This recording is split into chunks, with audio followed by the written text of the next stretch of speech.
reality shows are not what we would associate with the royal family. How do you think Harry's adjusting to life in the US?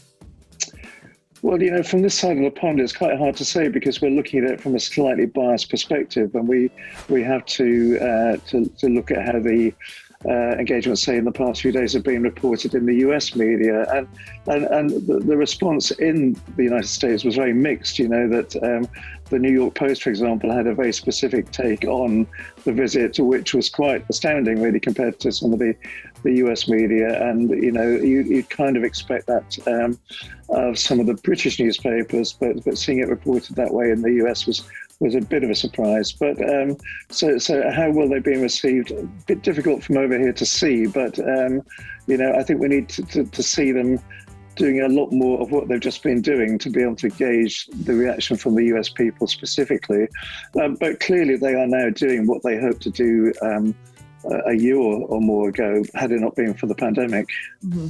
What do you think? There's like a bunch of rumors going around that they could be filming a documentary for Netflix, maybe a reality series. Did you ever imagine Harry kind of going down this route?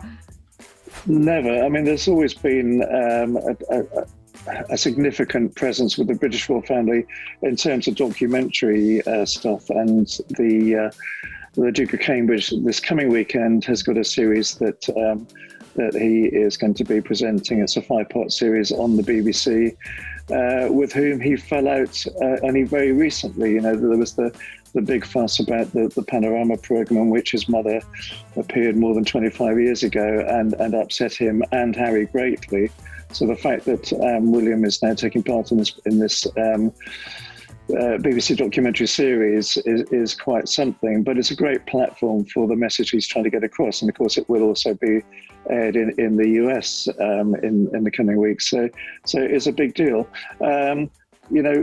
Reality shows are not what we would associate with the royal family, but then you could argue that perhaps that isn't true, because back in the late 60s, they took part in a film which was revolutionary at the time, called Royal Family, and it opened lots of doors and things that we never knew before. So I suppose if there is any truth in this room, and as you say, it is a room at the moment about Netflix, it shouldn't come as any great surprise, but what will be the revelation as to how much access Harry and Meghan, if they're doing it, have given to the production company, and what will be viewed when we come to see the production.